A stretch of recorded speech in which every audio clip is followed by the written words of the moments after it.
Souvent, on se demande si vraiment on est abandonné à l'impulsion de la source divine. Suis-je aligné? Suis-je centré? Est-ce la même chose que d'être concentré? Voici un extrait d'une lettre de Fénelon à ce propos. En réponse à quelqu'un, sans doute à une dame, qui lui demande « Mais je me sens si faible, si mal. Puis-je m'abandonner? Ai-je la force de le faire? Et comment savoir si je suis bien abandonné, si j'ai vraiment lâché prise ?» Et il répond ceci.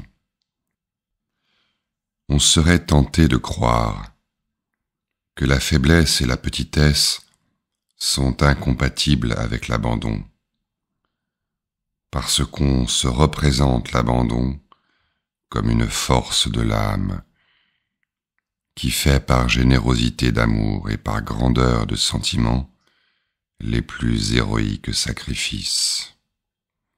Mais l'abandon véritable ne ressemble pas à cet abandon flatteur. Et oui, nous voulons faire de grandes choses, même dans le spirituel. Nous voulons bien faire des efforts, souffrir, pourvu que cela soit grand, spectaculaire, et qu'ainsi cela flatte notre ego. Mais Fénelon poursuit. L'abandon est un simple délaissement dans les bras de Dieu, comme celui d'un petit enfant dans les bras de sa mère. L'abandon parfait va jusqu'à abandonner l'abandon même. On s'abandonne sans savoir qu'on est abandonné. Si on le savait, on ne le serait plus. Car y a-t-il un plus puissant soutien qu'un abandon connu et possédé? Voyez-vous, le véritable abandon, étant un abandon total, ne sait pas et ne cherche pas à savoir. Il ne demande pas de preuves, il abandonne toute mesure, tout repère, ou plutôt son seul repère, c'est ce je ne sais quoi qui frémit tout au fond du cœur. Et Fénelon poursuit donc.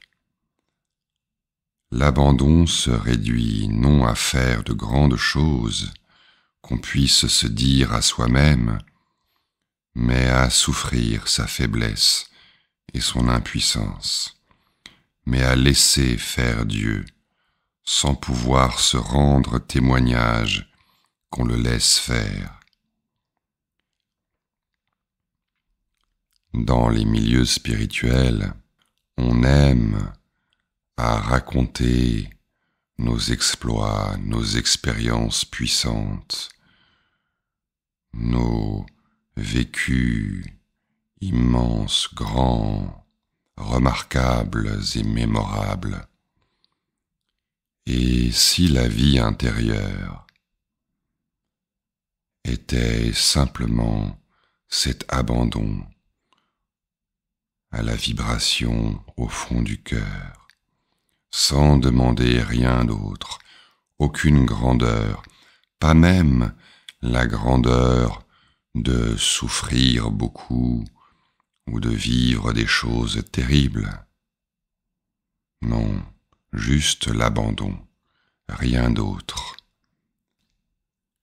N'est-ce pas ainsi que nous vivrons vraiment l'amour pur, désintéressé, noble, digne, qui seul sera à la hauteur de nos attentes les plus profondes?